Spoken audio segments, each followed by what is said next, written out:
Ladies and gentlemen, welcome to episode 65 of the Brighter Horizons podcast, your weekly dose of positivity. Now, you guys may be wondering, yo, Nithik, what the hell? Why are you doing the intro?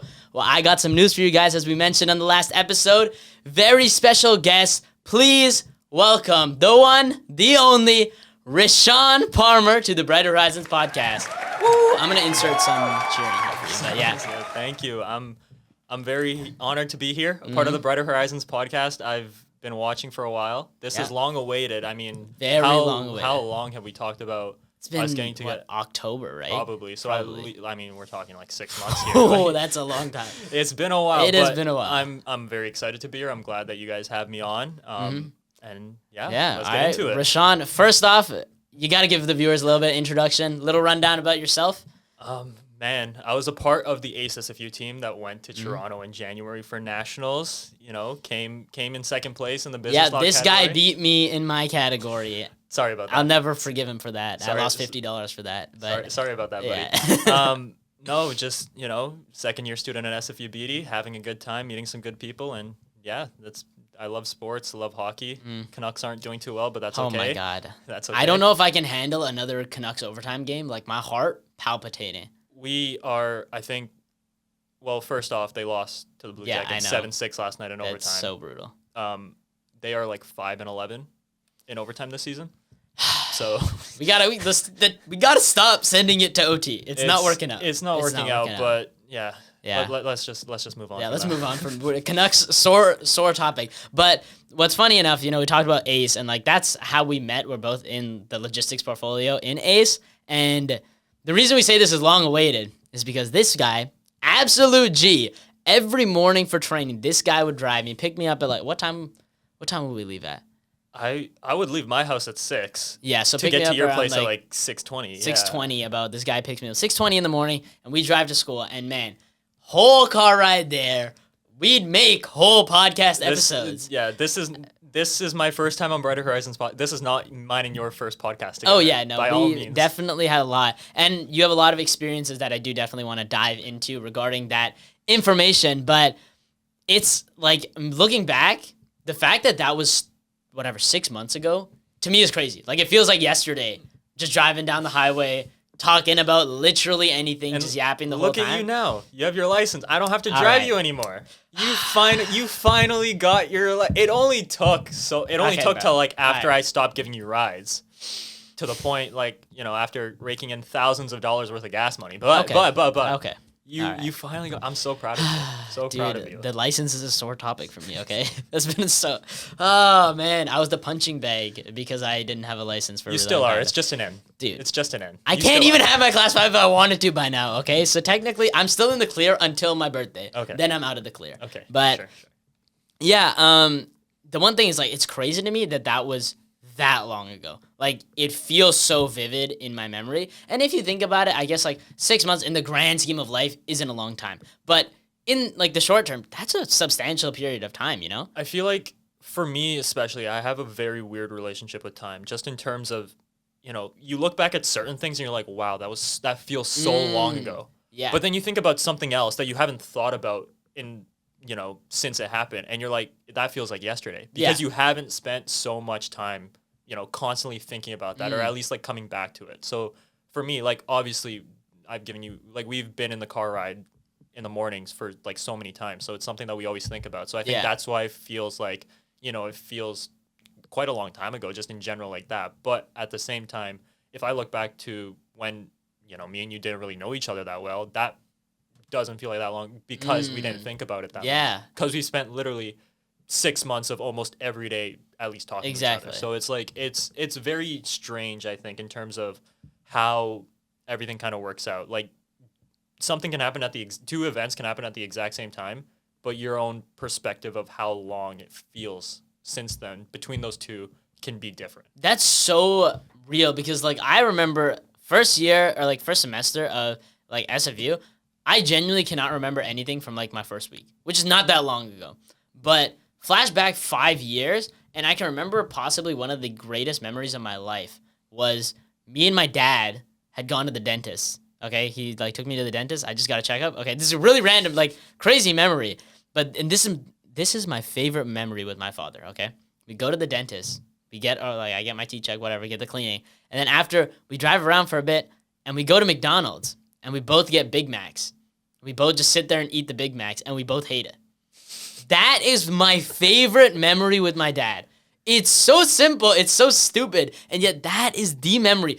I could remember it like minute by minute that day perfectly in my brain, yet I can't remember a day from like, whatever, 6 months ago. Significant, right? Like it feel like, obviously, I mean, I'm sure if you take it out of context or just in general, it feels like random. It feels like kind of a stupid sort of memory, but somewhere in your mind, that significance of you both hating Big Macs when you ate them. Exactly.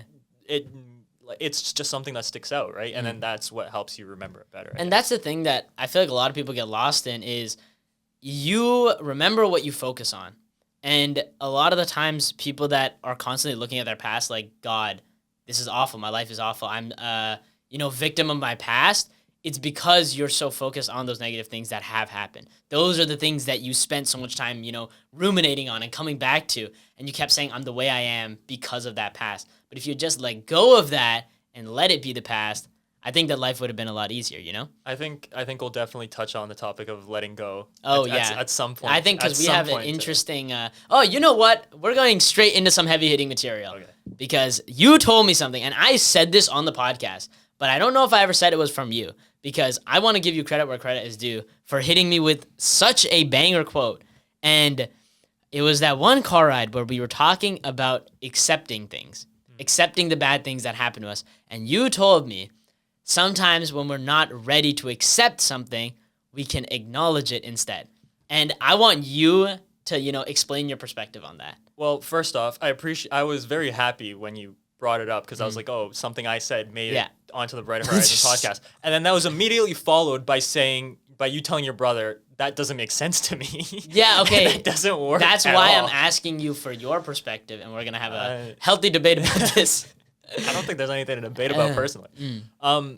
Yeah, I think, okay, so I'm 20 years old. It doesn't feel right saying that at all. Really it's only been a couple weeks. It doesn't feel right saying that. But I can definitely say, big or small, there's been a lot of things where I personally have felt like I've had to try and come to terms to. Like, it's just been something, whether it's a small event or a big event, whatever happened, it was something that it was consuming me in some way or another. Either I constantly thought about it, it was like affecting my ability to function on a day-to-day basis, things like that. So I've had to like kind of go about like, okay, I need to let go. I need to accept this. I just need to move on. But as everyone will know, it's not that straightforward. Doesn't matter how badly you want to move on. That's just not how it works. And this isn't something I learned until maybe a couple months ago, where I forget what situation. Either I like just talking to people or whatever. It's just something that kind of came to me. But the idea that you have to accept something to move on just didn't necessarily sit right with me, just based off the fact that there were so many things that you just cannot accept that quickly. Or like you just feel like, okay, why? Constantly going over and over, like, why is this happening? Or, this sucks. I don't want to accept it. I don't want to accept this. Like, this is horrible. Like, why is this happening? So for me, coming to the idea of, okay, just because something happened doesn't mean you have to be okay with it, or doesn't mean you have to be happy about it. That's the main sentence where I think that idea came from. Just because something happened, when you say accepting it, doesn't mean you have to be happy about it. And I feel like where I came up with the whole acknowledgement aspect of it is because when you hear someone say accept, like you have to accept something, just by the notion of the word accepting, you feel like you have to be okay with it or happy about it. Acknowledging doesn't come with that like predetermined notion with the word. Acknowledging something means you are like saying, okay, yes, I see you, or I feel you, I hear you, whatever. Yes, I'm aware of what's going on and what's happening there. Doesn't mean you're happy about it. Like, you acknowledge the presence of someone that you hate absolutely. It doesn't mean you like them, but you're like, okay, you're there. I know you're there. I'm going to keep doing my thing. And that's where I feel like the acknowledgement thing comes from. I do believe that you do have to accept things. Acknowledgement just gives you that sort of buffer to move on, so to speak, function on a day-to-day basis, and then eventually when you're ready, get to the point of acceptance. Regardless of whether that takes a day, regardless of whether it takes a couple of years. There's certainly things in my life that took me a couple of years to accept. Absolutely. But to prevent yourself from feeling stuck, or at the very least just becoming consumed by whatever's going on, coming up with the idea of like, yes, I know you're there. I feel crappy, about that. I'm not happy about it by all means, but it is what it is, right? You come back to the it is what it is part, but you can at least function. I think this is so beautiful because unfortunately you don't get to see the episode we just recorded that's going up for tomorrow when we're recording this, but it's beautiful because you literally said exactly as I've said in different terms. So one of the realizations that I had recently was the idea that a lot of the times people treat sadness, depression, these negative emotions as broken aspects of a person that needs to be fixed immediately. And what I've learned is, even in my own life, in my own experiences, times where I was sad or broken, anxious, depressed, I didn't always just want a pick-me-up right away. I didn't always just want some savior to come in and just fix everything for me. Sometimes I just had to live with it a little bit. And I initially had that same verdict. The reason I said, why would you not just accept it, right? Is because I always thought in a logical mind. Logically, yeah, accept everything and just move on. It is what it is, right? That's the logical mind. But humans are so much more than that. We're so much more complex. And to go through life thinking logically only it's fallible, and you're not going to understand people. So I've kind of tried to adapt my emotional mind to understand people more.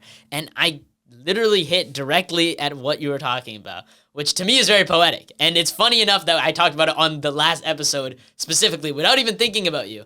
But I think that that's such a cool idea. The reason is sometimes bad stuff happens and you don't need to be just completely okay with it. That's reality. And I think that people are so, especially in the self-help space, are so obsessed with the idea of how can I become better tomorrow? How can I instantly make it all go away? And it's dude, this pain's been coming at you for years. It's not going to go away in a day. I feel like part of that, especially like you mentioned from the self-help space, I think part of that comes with just where the world is at today, instant results, instant gratification, right? In whatever kind of form it takes. People, when they want to click on something, they're not clicking on something, this is how you're going to be better 6 months from now or a year from now. They want to know how to feel better tomorrow, which, is really not feasible. In my experience, no one has been able to feel better about those emotional situations immediately. That's just not feasible. No matter how much we desire it, it doesn't happen. Mm-hmm. And so I think that's where that sort of notion or idea comes from. You need to be able to sit in whatever you're feeling, regardless of how uncomfortable it is. That's the whole point of the acknowledgement thing. You don't have to be okay with it. You don't have to be happy about it, but you need to provide yourself that patience of being able to sit in that. And I think, we've touched on it so much. People joke all the time about how me and you are the same person or how similar we are. But the thing is, people don't actually know how similar we actually are. Apart from the joke standpoint, people don't understand the way that me and you can really relate in terms of our situations, our experiences, the way we look at the world and the way we feel things. A lot of it's the same. And I think part of the reason why we get along so well, at least speaking for myself, is that I see so much of myself in you, even though we're literally a year apart. Yeah. But I genuinely see so much of myself in you that I just feel I need to make sure that you follow the opposite of what I did to make sure you don't make the same mistakes I did. And so for me, the fact that we can come to these different ideas simultaneously without even talking to each other, but still come to the same conclusion or the same way of looking at it, I think is just something that, goes beyond just normal understanding. And it's just the way that me and you both are. And it just comes from the different experiences that we've had, which, might have not been the same, but led us to the exact same point. I think you bring up a really good point. And if you kind of drill down on that, why do we connect so well? It's because we have similar views, so we can understand each other easier. Yeah. But that's something that all of you guys should draw away from relationships with other people, is that it all stems from understanding. Every bit of it stems from understanding. And every conflict that has ever persisted on this earth, the core root of it is misunderstanding, right? Because once again, if you go back to it and you think about logic, you can logic your way out of any argument. You can, right? The reason it doesn't work is because people refuse to understand. So if you can go about your life trying to understand people more, that develops a connection beyond anything else. And that's why it's so easy for us to connect, or for me and Akitha to connect, or like, some of us in Ace to connect, is because we have like a similar understanding of something, a similar view, something to actually connect on, right? And I just want to add on to that point. Similar understanding, or just understanding in general, doesn't mean that in order to connect with someone, you have to be the same person. Or Absolutely. think the exact same way. Like me and you I feel like me and you are the exception. And where I say that we are basically the same person. Yeah. My best friend, me and him don't agree on a lot. Or at least like me and him, the things that I won't say the things we prioritize, but just the way we are. If you look at us independently, we are two very different people. However, he's my best friend, right? Like, I've known him for so many years, and out of everyone, like even people that I would have been like much similar to, don't have the same relationship that me and him have. So again, like you mentioned, that really comes down to that idea of understanding that regardless of differences, or, like things that aren't similar between us, we can still make it work if we want to make it work. Absolutely. And like focusing on the important aspects of things. That actually was a very big point of contention for me. Obviously you'll get this reference. People out there that aren't BD students, like SFU BD students, aren't going to know. But in this one class, Biz 203, there's an event called, Launch and everything for all like the first year students. And they make you do this survey that determines like what type of person you are. See, he's rolling his eyes because he already knows what I'm talking about. And first off, you have to pay $75 for that survey. $75 for a survey that I'll never see again, but it was mandatory to do. So scam artists. Nithik, before this podcast aired, Nithik gave me a sort of warning about calling out people. I will call out the survey. This SDI survey. $75.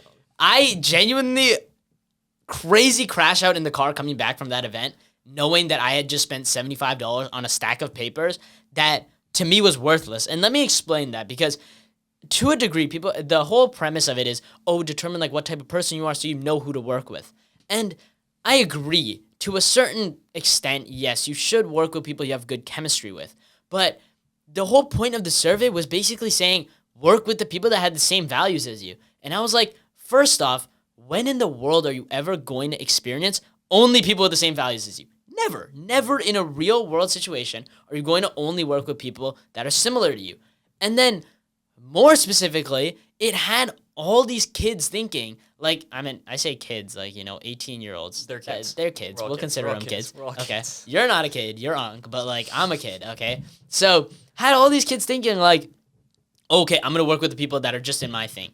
And it's a competition between the different types of people to see who can make the best thing. And it's like, no, dude, the whole world is built on capitalizing on our differences. It's literally economics in specialization. And right? Even more so, at least in my experience during my launch, what I saw was all these people see what their results were from that survey, having that reinforce their own beliefs about the personality. Someone got this like red color, which is like they're strong-headed or like independent, or a lot of people just said that they're jerks. Anyone who got the red color is just a complete like jerk.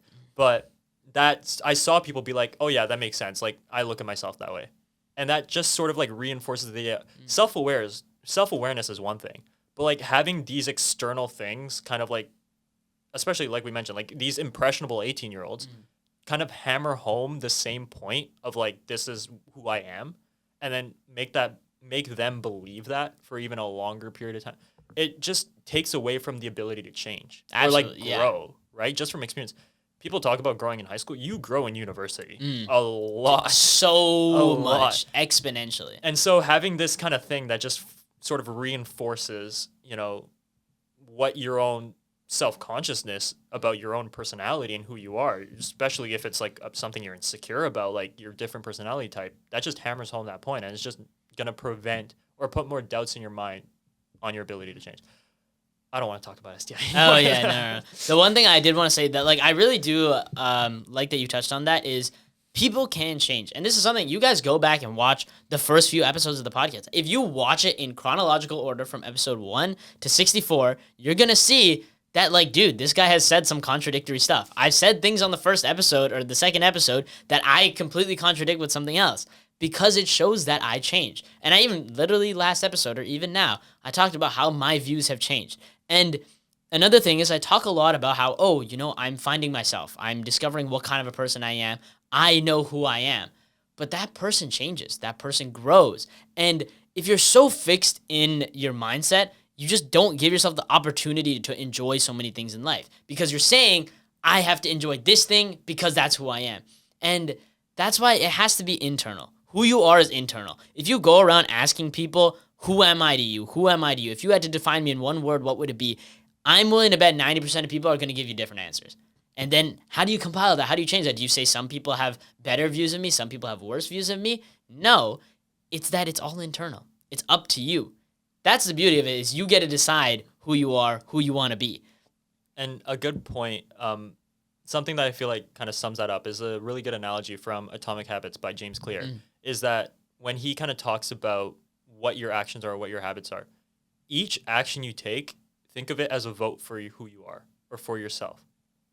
Each time, so for example, you can historically not have been like the most studious person, whatever.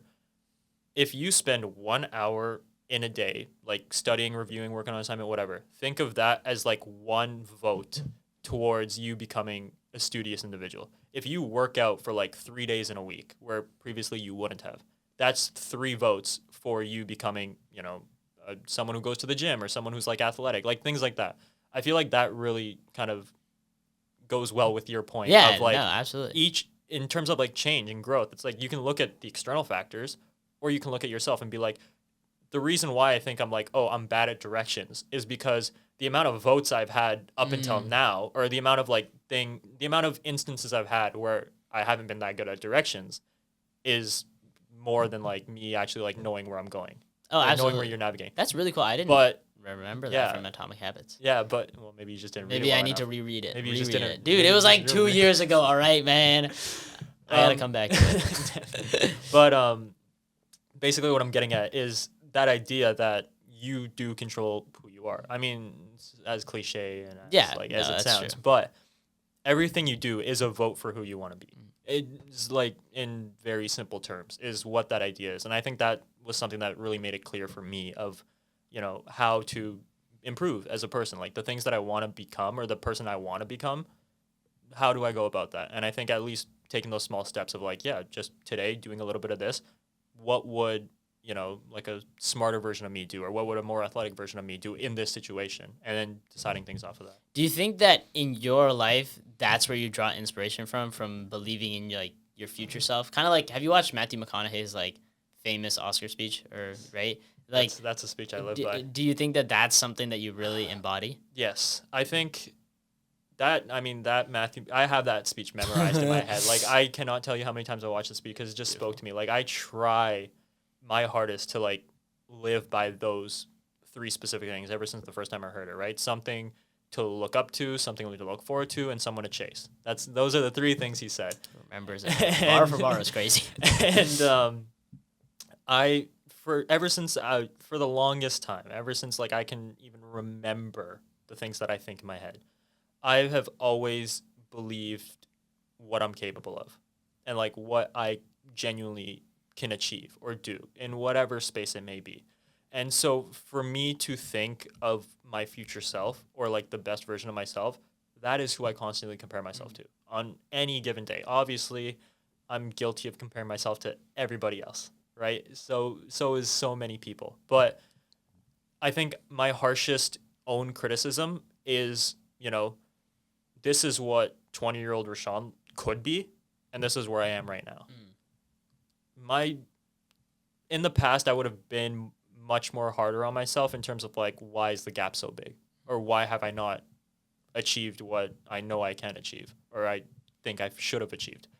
Now I think I've gotten to a point where instead of, putting myself down about like how wide that gap is to, the best version of myself, I'm more focusing on, okay, well, what can I do to close that gap. I know I'm never gonna reach that. Just as Matthew McConaughey said, I know I'm never gonna be my hero. Me at 25, 30, whatever. But me chasing that person who I envision in my mind will allow me to be the best version that I am capable of being. And I think just following that logic has been, just that sort of rock for myself of like the amount of times where I've felt lost or felt like, what am I doing? Where am I going with this? Just trying to come back. And that still happens. Like I probably thought even just yesterday, like, what am I doing? Right. But just coming back to that and knowing that, you have something, even if you have no idea where you're going, you have something to kind of refer to at the very least to keep you going in the short term. And I think, like that's something that I definitely come back to a lot. Because I see a lot of people, how do you deal like with not getting discouraged by that? Because I feel like a lot of people, inspired or they see like, okay, this person, not myself, let's say I look at like some hero, let's say as a podcaster, I look at Joe Rogan, I'm like, dude, this guy's got, millions of views. Why am I not like that? In your experiences in your life, how do you avoid like getting demotivated by that stuff? You don't. You feel demotivated. You feel like crap. You feel discouraged. You feel like you're not good enough. You feel all of there's no way to avoid that. And how do I keep going? I don't know. I could not tell. If you know the answer, let me know because I'm still trying to figure it out. But in these situations, the biggest thing that I come back to over and over again is the phrase, "This too shall pass." Regardless of how crappy or how demotivating things feel or how unfair everything is in the moment, whether it's going to last for an hour, whether it's going to last for a day, whether it's going to last for a year. Again, it comes back to the whole, you don't have to accept something, you acknowledge it. Just know that regardless of, how long you have to endure something for and how like hopeless it feels, there is light at the end of the tunnel. And that eventually this crappy feeling will lead to a happy feeling. And then the alternate of that is that when things are going really good, just know that eventually it's going to fall off a cliff. Absolutely. Right? Whether you're ready for it or not, it doesn't mean it's part of human experience. Like you're not going to be ready for certain things. You're going to expect certain things. But at the very least, know that that's what makes it so, that's what makes, all the good times and being happy so much more valuable is because it's not guaranteed. Right? So the whole thing of, how do you stay motivated is that that what you're chasing is not easy. And so in order to feel good, the small wins, the big wins, whatever, you're going to have to go through some tough times. But eventually they'll end and lead to the good times. And those good times aren't going to last long either. And then they're going to lead to bad times again. And so that whole spontaneity of not knowing what's happening is what keeps me going. The idea that anything can happen, good or bad, like in the next hour, I could get a phone call that changes my life, right? That, I think, just being able to experience things like that is what keeps me going. Because no matter how bad I feel or no matter how like discouraged, demotivated I feel, just knowing that within like a second, everything can change. And just letting myself to believe that eventually it's going to change for the better, I think, is the biggest part. I think the ability to endure and enduring by knowing that it will eventually end, whether it's suffering or whether it's happiness, is what kind of keeps you from, doing anything rash in the meantime. I think one thing, like this is something, literally, I actually just thought about this today as I was just, sitting on my balcony, just looking at the trees. Looking at your looking at the koi pond. Looking at your huge all right, backyard. And this guy's a way bigger house. I don't know why he's talking. Huge backyard and huge koi pond, by the way. I was sitting there and I thought about like how oftentimes I think that people are afraid of curiosity when you should embrace it. They're afraid of like the uncertain aspect that you talk about. The reason that you're excited for life is because there's a chance that you have no idea you don't know what's going to happen next. And that idea of not knowing, of uncertainty, to me breeds like adventure. Like, oh my God, I don't know what's going to happen next. So this is like a little analogy I drew is like life is like a tapestry. It's this big, art piece. And as time goes on, little by little, it kind of gets filled in by you, right? You draw on it. But when we look at it as a whole, it's like, bro, half of it is blank right now. What is going on right now? And especially when you're young, you probably have way less filled out. You got a corner section of this massive masterpiece filled, and you look at it, you're like, God, it's so incomplete. There's like, I feel terrible. Or you zone in on one part of that complete thing, and you're like, this sucks. I hate it. But if you just took a step back and you were like, damn, maybe there's a lot of white space, but there's a lot of white space. You know what I'm saying? There's a place for me to fill. There's something for me to add. I get to build this. And the fact is, maybe, dark colors are going to wash over, light colors are going to wash over, good things, bad things, but it's going to be beautiful in the end if I continuously strive to make it beautiful in the end. So embracing that uncertainty gives you a lot of freedom in life, in my opinion. I definitely agree. I think that's a good analogy. Again, it falls down to perspective, right? Mm-hmm. Whether, like you said, you zoom in, you take a step back, you acknowledge, whatever. And I think part of that comes from comparison. I mean, I could stand here and say like, oh, my tapestry is like all white, versus I look at a guy like Macklin Celebrini, who I want to compare myself to. Kids a year younger than me playing in the NHL, making hundreds of $1,000s a year, whatever, right? I'd be like, his tapestry looks insane versus my own, where I'm at SFU BD having to go to launch and pay $75 for this quiz. Still hung up on the SDI a year later. But jokes aside, it definitely it just depends on how you look at it. And it seems like the simplest thing in the world, but it genuinely is. And I think the issue, a lot of people, myself included, a lot of the time, is that we get so caught up in what's going on, we forget to look at things from a different lens in order to, feel happier about it, or at least not be so down on ourselves. And a lot of the time is that we need someone to give us that reminder. Yeah, you can look at it this way, or you can look at it from this point of view. Whether you want to or not, again, it depends on how you're feeling in the moment. But having that reminder of you do need to look at things a little differently in order to eventually, move on, or at least see that, it's not all great, or it's not all terrible. Yeah, I think that there's that famous quote, comparison is the thief of joy. And I feel like one thing that people don't understand is or maybe people do, and I just am a late bloomer to this idea, but everything that we know, everything that we judge is based on comparison, right? We can only say something is good because we know something is bad. So to say that it's a thief of joy, to me, is completely unfair, because at the end of the day, comparison also brings us joy. If you got a 50 on a test in university, but the class average was a 10, you're pretty damn proud of yourself, okay? That's the real university life nowadays. My parents might hear the number 50 and be like, absolutely not. But at least I know. Exactly. So it's comparatively from different perspectives, the same thing means two different things. It's been, long running part of this podcast. And I think that it's all up to you. It's in the eye of the beholder. You get to choose that. And I think that comparison is a tool. It's a tool that you use to either to help with your emotions, to aid them. And it's like an amplifier. Comparison makes your emotions much stronger, right? So you can feel good about something. Let's suppose you don't get 95 on a test. Damn, I feel really good. Class average was a 50. Damn, I feel really good now, right? Versus, I got a 80 on a test, let's say. Actually, wait. Let me remodify the analogy. I'm mid-turning. I realize a really good way to put this.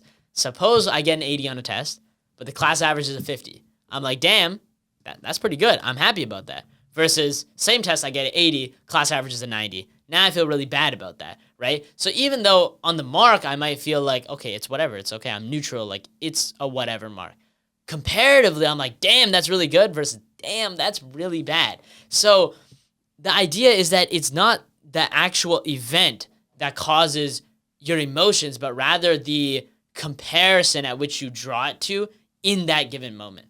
And it always depends on how you take it, because I'll throw in another example where you might have gotten a 90 on a test and the class average is 95, and then people will try and make you feel better by saying, hey, forget that. Forget comparing yourself. A 90 is still pretty good. Within your own ability, maybe you've never gotten a 90 before. Yeah. A 90 is still pretty good for you then, right? If that's your own personal best. If you're comparing with yourself, but then obviously you're also going to compare with the class and be like, well, I'm not where everyone else is. So again, it just comes down to how you look at things and what you truly value yourself. See, I want to apologize formally because on last episode, I dropped a quote towards the very end and we put a text stating it was an error, but I also butchered the quote and I feel really bad. And it perfectly applies to this scenario, so I'm going to reuse the quote and quote it properly. Correctly? Correctly, okay. I'm going to try my best. I don't know if I'll know it bar for bar, but the quote is, "There is no honor in being superior to your fellow man. True nobility comes from being superior to your former self." Yeah. Said by Ernest Hemingway. Oh.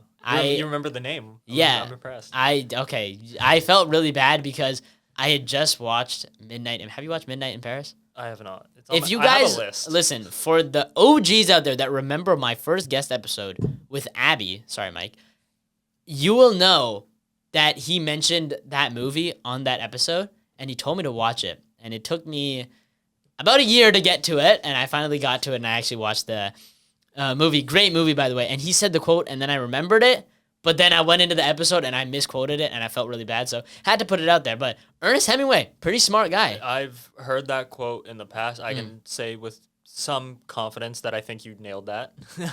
Vindication. But it's definitely like, again, that's what matters. At least for Exactly. me. Again, it depends on what you value. If you value beating other people, then I mean, more power to you, right? You only get one life. Live it how you want.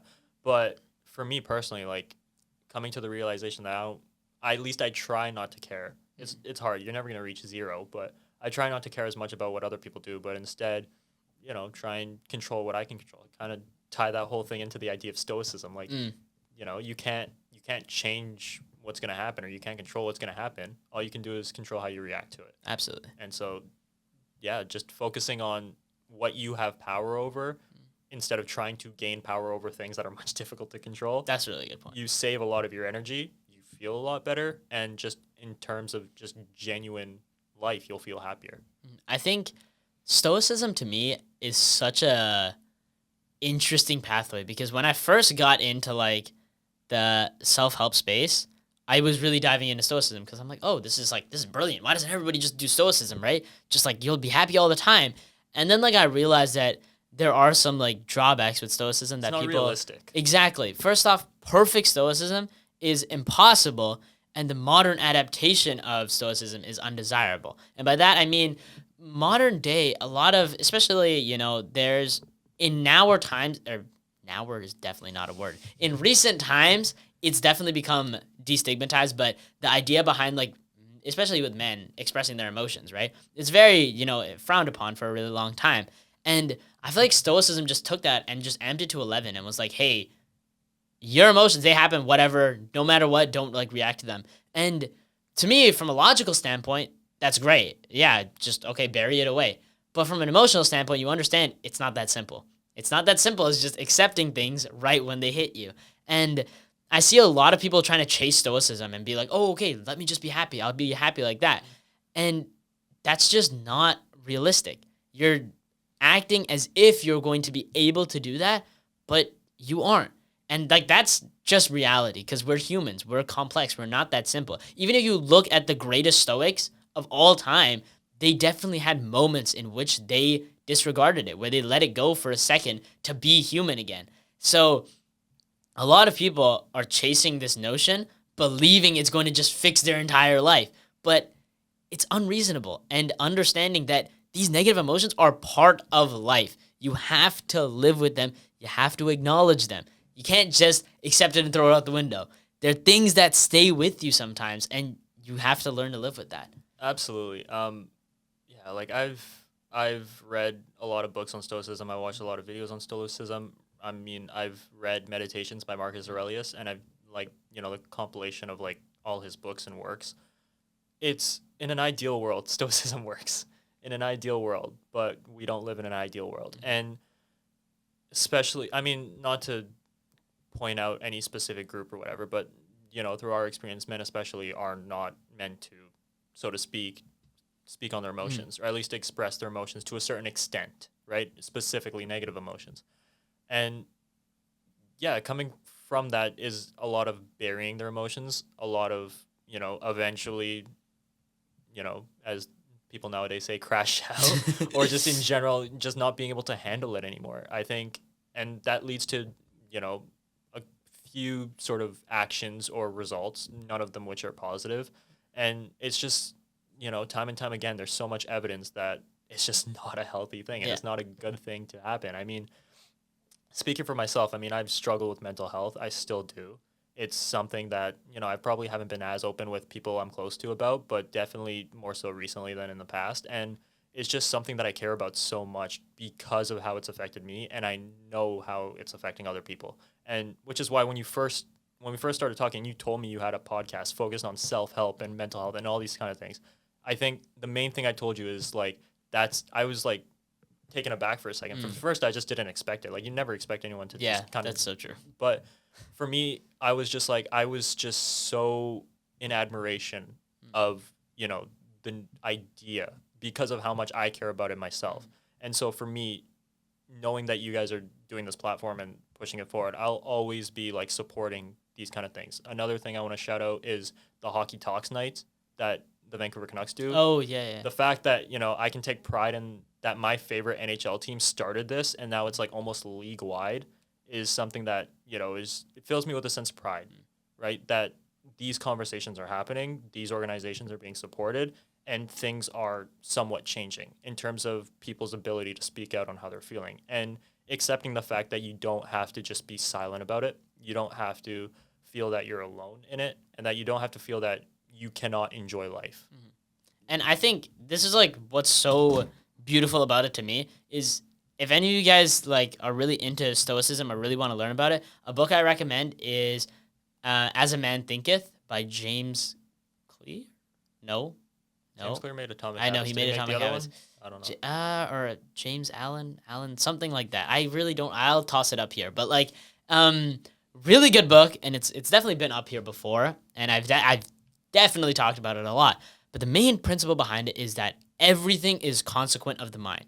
Your thoughts are what shape everything around you. Sorry, I keep hitting the mic. All your circumstances, events, everything that happens around you, everything you perceive it all starts in your mind. And the seeds you sow in your mind are like the crops that you reap outside. And at first, it makes no sense because you think like, oh, I'm a victim of my circumstances, right? The things that happen are what influence my thoughts. But what he argues is that it's the opposite and that you control your mind and what you choose your mind to think is what you'll begin to perceive. And at first, I thought it was really stupid until I started to actually think about it and do it in my life. And I found out it actually works surprisingly well. But it also works in reverse, meaning that if you sow bad seeds, you're going to see bad circumstances. So a lot of these people that are bottling up their emotions in Stoicism don't realize that if you're not dealing with them, then what is in your mind? It's all that negativity. You're soaking it all up, but you're never letting it go. And you're just letting it brew and basically like marinate into something that is way stronger and is going to poison your mind and all your circumstances around you. You're literally intaking poison, and instead of getting it out of your system, you're like, nah, let me just sit here because that makes me look cool. No, man, you're dumb. Let it go. Don't be nonchalant about mental health. Absolutely, don't be nonchalant about mental health. Yeah, I mean, speaking from someone who has definitely bottled up their emotions for a long time, nothing good comes from it. Absolutely nothing. No good thoughts come from it. No good actions come from it. Nothing good comes from it. And it's definitely a better idea to express those things and try and feel somewhat comfortable being uncomfortable. I mean, for me, I came to the realization of how much you only, like, all right, I'll rephrase this. You only get to live once. You only get to experience human life once. Depending on your religion, maybe more than once. But for me, in my opinion, I only get to do this once. I only get to be 20, 19, whatever once. I only get to see, March 29th, 2025 once. And so if you only get this gift once, one, what's the point of, not living it to the fullest? But secondly, what's the point of not experiencing every single aspect there is to experience of it? Every joy, every pain, every good, every bad, every positive, every negative. Like feeling those feelings of, being in love, and then also feeling those feelings of heartbreak and all these different things. Living a perfect life to me is what I wanted for so long. And then now I realize that it would just be a waste because I wouldn't know what these different things feel like. And coming to the understanding of no matter how you feel about it in the moment, at least for me, knowing that every good and every bad is something that I experienced and that I know how it feels like, so that at the end of my life, I won't be like, I never got to know what that feels like. Because at the very least, I'll be like, yeah, I got to experience it. It sucked. Like, it was horrible. I don't want to experience it again, but I know what it is. Or I know how it feels like. I know I experienced it. You know what's really funny? This is like really, just an interject, sorry. But really cool quote from Andrew Tate, actually. It was from his father, I think. And listen, like, it doesn't mean I stand by everything he says, but at first I never understood this quote until what you just said. And I'm making this own connection. I could be completely wrong, but one of the quotes that he said is, a well-played game of chess is a great use of time, yet a perfectly played game of chess is a waste of time. And the meaning behind it is, obviously, if you play a perfect game of chess, it's stalemate every single time, and there'll never be a winner. So the other thing is, like, yeah, if you live a perfect life, it's a waste of time. There is no real winning in that.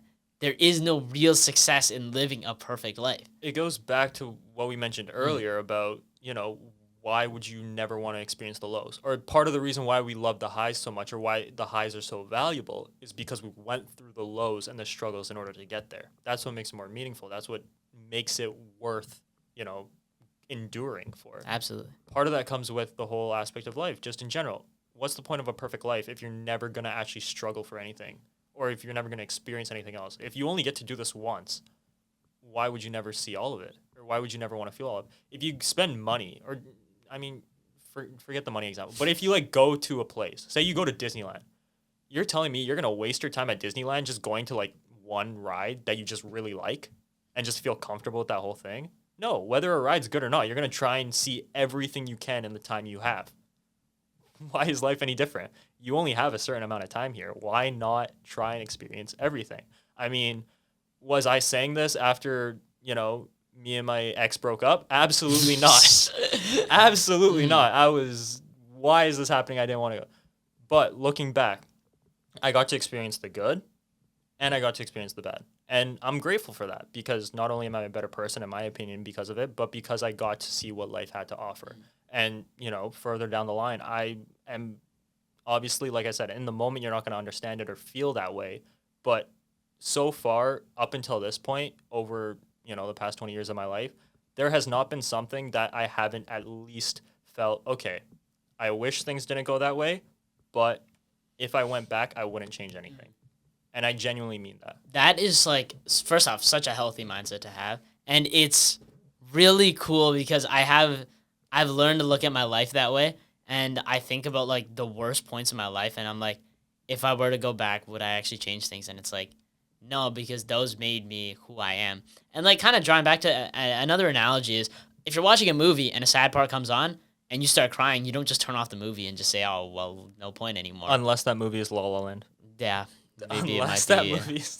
But then again, it's movie. It happens at the end of the movie. So that is also a good point. So movie does just end on that note. We could do a whole podcast episode on La La Land. Genuinely, man. Oh, dude, an episode about La La Land will come out in due time. I hope I'm a part of that. We'll probably do a 3-person episode. Yeah, let's do it. We're gonna modify the studio a little bit. We're gonna get but no, just because something bad happens doesn't mean that nothing's worth it anymore, or that it's always gonna be like that. It means that enjoyable part is just so much better. I wish you told yourself that a couple months back. Okay, wow, we're really doing this right now. We getting personal now. No, I see how it is. I don't mean it like that, but it's true. It hammers home my point. In the moment, you're not gonna feel like that. But 3 months later, you'll be like, hey, it was worth it. I think that is it's so interesting, because it's like, you can have everything. You can have every tool on your tool belt of how I'm going to be happy. And then the second tragedy strikes, it's like everything goes out the window for a second. You're like, everything sucks. I hate everything.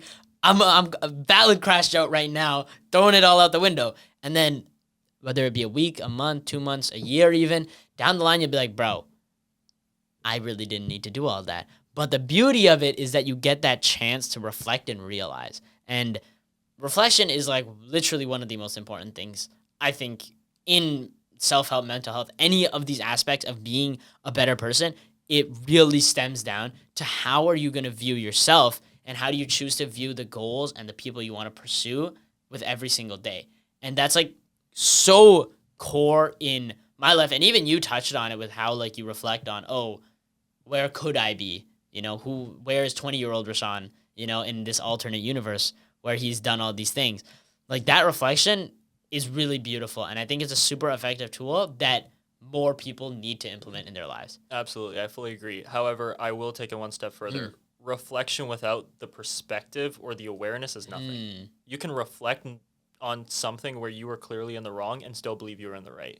That's a really good point. Reflection without perspective or awareness is doesn't help you at all. Like, I think there's a difference between recollection and true reflection. Yes. Right? Reflection is, you're not just, as you say, recollecting what happened or just kind of giving a summary of what happened. But reflection, you're picking at it, the good and the bad. Mm-hmm. What did I do that was well? What did I do that was, made me a horrible person? Yeah. And whatever, right? You need that ability to look at things differently through the perspective of, other people or even just a different view from yourself. But at the same time, having that sort of self-awareness to be like, okay, yeah, I messed up. Mm-hmm. And without that, the reflection means nothing. Oh, yeah, absolutely. And, one thing, we're talking about understanding people a lot more, but I think one thing people don't get is how to make yourself more understandable to other people. And it comes down to one thing in one word, if I had to put it, it's authenticity. It's that idea of how can I genuinely be the realest version of myself? How do I actually put forward a persona, or how do I rather dismantle the personas that I put forward to be a glass box, to be a transparent person that's like genuine? And, I bring this up because I know you've had experiences. We've both had experiences regarding it. So I wanted to get your input in, one, what does it mean to be authentic and why it's so important? You become authentic once you graduate high school. That's so true, though. So true, though. I mean, speaking from my own perspective, I have struggled with two specific things. One, wanting to fit in, and the other, wanting to be proud of the things that I enjoy and who I am myself. And those two, even to this day, are still always clashing between each other, always fighting for that top spot. In high school, it's different. In high school, you're much younger, you're much more impressionable. Everything, it's hard to take what other people say, even as jokes, not personally. Mm. And part of that comes with needing to keep this sort of facade, or this mask, if you will, about how you need to act in order to get by. And throughout high school, it definitely, I mean, you're with the same kids every day. It's really difficult to try and be like, okay, I want to get away, or it's just not possible, right? Which is where I think a lot of the struggle and issue comes from, specifically internally. But once you get out of that, I think it's much easier because you're in an environment where people just don't care. Mm-hmm. People are too busy with their own selves and their own lives to like really care about, what's going on, the drama, the gossip, whatever they want to make up. Some people will, but those people are kind of just wasting their time because it doesn't benefit them anymore and they're like losing out on so much more. For me, the moment or the time where I was genuinely able to, at least for a majority of myself, let go of, caring about other people's opinions, specifically towards me, was where I ended up being, at my happiest, I think. And have I reached that point just yet? Absolutely not. Right? Like, you still, to this day, I will still find like reasons or things to sort of nitpick at and realize that, maybe this isn't the best or whatever. The amount of times I could go back and be like, oh, I wish I said this in this conversation, or like, why did I act like that? Like, over and over. Like, the drive home after an event is horrible because it's like, man, what if I did that differently? I should have done that differently. Like, why did I do this? I embarrassed myself. Whatever. Those second guesses. But not taking that as seriously as I definitely would have in the past. Does that mean I'm like fully at a point where I'm happy? Absolutely not.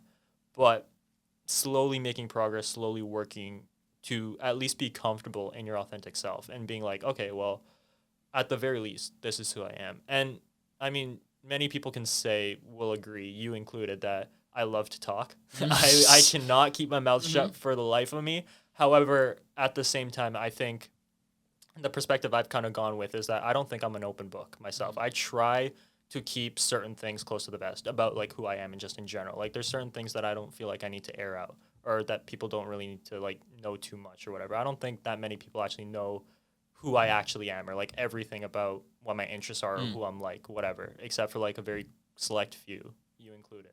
But but I think understanding that people who judge are going to judge, and people who are going to be curious are going to be curious. And you need to understand who you want to keep around you, or whose opinion and point of view actually matters. And it's those people who are looking out for you or pointing things out for your growth, and people who are looking at things and pointing things out strictly for your downfall. Yeah, and I think like this podcast has been such a good eye opener for me because when I started, you can see that I'm very timid in the things that I say because I was still in high school. I knew that at some point in time, the people I know are going to find these videos and people are going to drill down on me and be like, yo, what is wrong with this guy? What is this guy talking about? And I feared that judgment. So I was unable to actually distill everything I was genuinely thinking in my head. And now I think I've reached a point of, I don't want to say carelessness because at the end of the day, I'm still going to be affected by what people say. If somebody comes up to me and says, dude, I hate your podcast, it still hurts a little bit, right? As much as I say it doesn't affect me, it hits a little bit. But I've chosen to like try and abandon that idea, to understand that people are going to judge regardless. That's an inescapable reality. And once you accept that fact, you realize that, dude, I can just be myself. But there's one thing I wanted to bring up, and it's the reason that this book is here, is you told me you were reading, if you guys don't know, this is The 48 Laws of Power by Robert Greene. First off, to preface, if you ever want to read a Robert Greene book, I think it's a very difficult read. Like, I read Mastery, and it took me a really long time, and it's a lot of information, so I would say, start with some easier books before getting to Robert Greene. Great author, but very interesting perspective. So this book, and then have you read How to Win Friends and Influence People? I have. Right? So another great book, Dale Carnegie. Everybody's heard of it. I actually haven't read it, but I definitely should. Definitely should.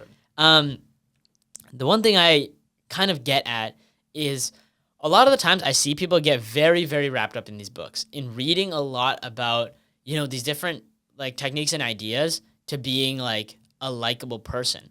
And my question is, do you think that in the pursuit of being a likable person or understanding what other people like about other people so much and how to make myself more appealing to other people, do you feel like other people oftentimes lose sight of themselves because they're so obsessed with chasing this idealistic version that would appeal to everybody? Absolutely. Because the idealistic version of themselves is not who they actually are, right? Like the whole idea is that you're not yourself. You're trying to conform to this picture perfect version of of this character you have in your mind, who's not actually you, because they wouldn't have your flaws or they don't do the things that come natural to what come to you. I think specifically with these books, and I'm glad you touched up on this because this is something that I wanted to bring up earlier, but reading Stoicism books, Meditations by Marcus Aurelius, reading The 48 Laws of Power by Robert Greene, there are a lot of things in those books that I don't agree with. Like specifically in terms of like just using this book for example, it's a great book. It's a great read. There are certain things that just don't align with my values of who I am as a person and who I want to be as a person. Does that mean I'm not going to read the book in spite of that? Absolutely not. Because guess what? There's other people in this world who will try and be exactly like that book describes, or at the very least, who just unintentionally does those certain things. And it's good to have that perspective. It's good to have that knowledge and know, you're on a planet with 8 billion other people. What might you come across on one day? And it's helpful to have that kind of knowledge beforehand of how you might navigate that situation. But also knowing that everything you do, no matter who it's coming from, you have to take it with a grain of salt. And that fully immersing yourself to become what any one of these books is telling you to be is never going to be truly authentic. And strictly because you're always going to have to think about how you want to act. The whole point of authenticity is that these things come natural to you. It's intuitive. The things you want to say without even thinking about saying, right? The things you want to do without saying like, oh, I'm going to yell out this funny joke that just came into my head because that's who I am. That's what I want to say. Instead of saying, oh, I want to say this, but I don't think that would be cool. Or like, I don't know how people will receive. I don't want to do that. You're losing your authentic self. Now, if the joke's a really bad joke, maybe don't say it, right? But my point still stands of being who you are, being authentic is by following those intuitions and following those things that you don't have to think about. And then the opposite of that is feeling like you need to read a book or watch a YouTube video specifically to, try and change yourself to become this perfect person. This like, you watch this self-help YouTube video that's like, do these 5 things and you'll be completely like, become a ghost for these 5 months and like do these specific things every day. And you'll become, completely transformed, whatever. Sure, do that if that's who you are, right? Or if you really want to do that. But don't try and pass that off as like you're becoming this person because that's gonna make you happier or better if you're getting away from your true self and then still claim to be like, oh, this is me now. Well, sure, but is that truly authentic? Yeah. Can you say that that's truly authentic? And in my opinion, I don't think so. I want to say I'm so glad you touched on that like idea of autonomy, of like reaching a point where you just say what's on your mind. I never thought about that actually. And now that I'm thinking about it, I realize one of the things I always say is this is my truest self. Who I am on the podcast is the closest version that a person is going to see to the way I see myself. Because here, obviously, I do think about like, okay, I don't want to say something rude or controversial or it's going to get me canceled or anything like that. Not that I say that stuff very often, definitely. But in the moment, obviously, I do think about those things. But when I speak, it's genuinely from like myself. And you know what? This is a crazy analogy I'm drawing, or not even an analogy, but it's a little pro tip for you guys. Both of us have done a lot of public speaking, and I'd say we're both pretty good, considering that we competed in basically a public speaking contest in the form of ACE. So one thing I've realized is a lot of people go out there and do a lot of training for public speaking, but they don't realize that the number one critique I have for every person I listen to is you don't sound like yourself. And I hate when I listen to a speech and the person sounds like a textbook speaker. They have the presentation voice. Exactly. There's no emotion behind it. Like I could sit here and speak like this in a perfect intonation of how a public speaker would speak, but that's not me. No. That's not how I speak. That's not what I am. That's not who I am. And yeah, you were going to say? I was just going to say, I don't mean to cut you off, yeah, but you don't need to become like this 30-year-old middle-aged man trying to pitch something at like a board meeting, right? Like part of public speaking, and specifically, I think this is really good that came out of ACE, is that whole idea of energy, right? Like for ACE, you have to come up with a hook. You have to be engaging throughout. You have nothing else except your hand gestures and the tone of your voice, right? That's all you have to go off. Content is content. Other people have the same ideas. Other people do the same things. But what differentiates you is your ability, how you are perceived. And when it comes to speaking, I think the biggest asset you have is your uniqueness in the way you speak. Conforming to this like simple, straightforward kind of way, that's not interesting. No one's going to want to listen to that, right? Especially in a world where we're always looking for something different. Like you're not clicking on a YouTube video that's like something you've seen a million times. You're clicking at the newest thing or the most like unique thing, whatever, for good or for bad. But in this case, when it comes to speaking, like being your natural self and talking is only going to give you that advantage to have people listen to you. Exactly. And at the same time, you can feel good about it because you are staying true to your authentic self. And I think that's like the biggest thing that you can take away from public speaking. Obviously, the nerves are there.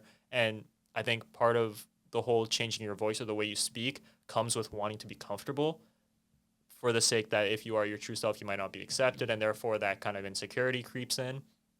But I definitely feel like, you know, being your true self is a risk that, especially when it comes to speaking, is the best way to go about it because you are your most comfortable when you are yourself because you don't have to think about, you know, specifically how I need to speak or whatever, because this is just how I naturally talk. And so, you know, even if I'm in the car ride after an event afterwards thinking like, man, I wish I didn't talk like that or I wish I didn't say that, at the end of the day, at least I can be like, well, maybe it wasn't like the ideal thing to do for the sake of like, I want these people to like me or whatever. I feel like they might think I'm weird or something. But at the very least, I can always come back to the fact that that's who I am. That was my authentic self. And I can take pride in that because I didn't change who I am just for the sake of like certain opinions. And at the very least, I can be like, well, I mean, I can fall back on the fact that I can feel content knowing who I am and that I'm not going to be some sort of, you know, fake version just for the sake of, you know, other people. That's the one thing, again, with like these books that teach you these theories and stuff, people chase those as if it's going to give them fulfillment. But I think that a lot of people end up feeling so empty after chasing it because they realize that in the pursuit of becoming perfect, you lost yourself. Yes. In the pursuit of becoming everything that isn't you, you lost you. Shocker, who would have thought? The idea behind these books is to understand, yeah, maybe that's what other people want, but it should be something that's applied. It's not you. That's not you. You are not the 48 Laws of Power. You are not how to win friends and influence people. That's not you. Yeah. You are a human being who can apply the 48 Laws of Power, who can learn to win and influence people, but you are a separate entity. You are this being that's so complex. And to boil yourself down to books, I think is ridiculous. Yeah, like it's the 48 laws of power, not this is the 48 laws that you should be living your life exactly. to a T, right? Yeah. Like you said, I think the way you said applied, that's how they should be. That's how knowledge is supposed to be, right? You take the best of what's given to you. I look at the way I was raised, right? I look at, how my parents treated me, how my grandparents treated me. There are things that I love about the way that I was raised, and then there's things that I don't really like about the way I was raised. Now, in the future, for future generations, for like my own kids or for like nieces, nephews, whatever, I can safely say that in my mind as of right now, what I will try to do is to take the best of my own upbringing and apply that without falling towards the things that I didn't enjoy. And that doesn't just fall for that. That was the easiest example, but that falls for anything, right? I read the 48 Laws of Power. I will take whatever I feel is best about that and apply that in my own life. But the things that I feel like are negative or don't sort of align with who I am, those things are there. Like I understand them, I know them, I can think back to them, but they're not something that I'm going to actively, include in my own life. And it really comes about, you don't have to take, in certain situations, of course, you have to take the good with the bad.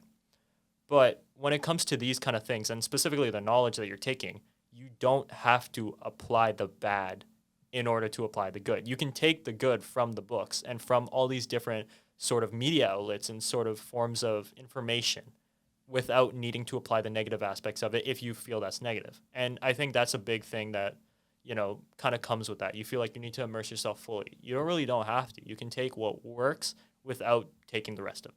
Yeah, and I think one thing that actually, to me, beautifully exemplifies this perfectly is Avatar: The Last Airbender. Okay, and maybe some of you old. Actually, I don't even know. Would it be considered old heads wouldn't know Avatar: The Last Airbender, or would it be young people? Because I feel like people younger than me probably might not have watched it. I think you're probably an old head if you watch it because it came out probably when we right, because it was a really old show. Then again, but I unfortunately have not seen it. What? I've not seen it. You know this. I have not seen. Oh my god! I know what it is. Oh, I know the premise. I know it all. God. I just have not actually watched Avatar: The Last Airbender. This guy's missing out on peak fiction. Literally, my only 10 out of 10 rated content I've ever watched in my entire life. The most perfect. So you've mentioned. Yeah, the most perfect thing I've ever watched. Anyway, I mean, the premise of it, but in any case, Uncle Iroh. I'm teaching to the people that know the show. Uncle Iroh's teaching Zuko how to become a better firebender. And, he tells him, you need to draw wisdom from the 4 different nations. That he learned techniques by studying the waterbenders. As a firebender, he learned different techniques by studying the waterbenders. And, Zuko's like, oh, this is kind of like weird. Why would I be drawing, information from people I don't agree with? And he said, if you draw wisdom from one place, it becomes rigid and stale. To draw wisdom from many places allows it to be fluid and dynamic. It allows you to actually change by it. If you draw your wisdom from one place, you're only seeking one type of knowledge, you're going to end up becoming fixated to that knowledge. But if you don't leave yourself the opportunity to draw it from different places, you lose perspective. You don't get the ability to understand because you're choosing to isolate yourself on one little thing. But life is so much more than one little thing, one little concept, just knowledge. There's so much more to it that people read these books and then completely shut off against other stuff because they'll be like, oh, okay, this is the gospel. This is exactly how I need to live my life. But that's not true at the end of the day. I mean, it applies to so many different things, but if you give power, like all the power you have to one specific entity, what's going to happen? Nothing good ever happens, right? You need that variety, you need that perspective, you need all these differences, you need the good and the bad to learn. You need all these different things. And subjecting yourself to one specific teaching or one specific thing is possibly the greatest curse you could do to yourself, or the greatest, whatever the word is, against yourself in terms of your own growth and what you can do. And yeah, I think that kind of sums it up perfectly. I cannot stress enough my own belief that you do need to look at everything possible in order to fully grow as a human being and as a person. And in your own experiences, you're only going to benefit from that. And with that, ladies and gentlemen, we come to the end of episode 65 of the Brighter Horizons podcast. Thank you guys so much for sticking around. But before you guys go, you already know what time it is. It is time for Quote of the Week. No, my God, dude. It's Quote of Oh, I'm week. sorry. You want to rerun it? Yeah. All right, we're going back. You already know what time it is. It's time for Quote Of the week. Hit 'em. I'm hitting you guys with the quote of the week this week. But the quote is, know all the theories, master all the techniques, but as you touch a human soul, be just another human soul. By Carl Jung. It's Beautiful. important to know everything, but still, be a human soul, because that's what we are deep down. Thank you guys once again for sticking around. But one more thing. Rashawn, I would like you to distill one last message to the audience. What is one thing you want them to take away? One thing you want to say? It could be whatever you want. Free reign. Oh man, the power I have. Okay, whoa. Calm down, calm down. I think I'm just gonna reiterate what we talked about earlier. Regardless of what's going on now or in the future, just always know that this too shall pass. I think that's the biggest thing that helped me, and I think that's the biggest thing that can help other people, is that regardless of how good things are or how bad things are, it's gonna end eventually. And that's the beauty about life. And if you look at it from a point of it's gonna help you, then it's gonna help you. Thank you guys so much once again for sticking around to the very end of episode 65 of the Brighter Horizons podcast. Special thank you to Rashawn for coming all the way out here to be on this episode. He will definitely be back in the future, so make sure you guys stick around for that. If you enjoy content like it, please leave a comment, let us know if you want Rashawn back, and make sure that you go out there and you be your most authentic self, that you show the world who you really are. That you understand that life is more than just the good things that happen and the bad things that happen. It's a spectrum, and you go back and forth, and sometimes you gotta take the good with the bad. But always make sure you live a positive life, y'all. Peace out.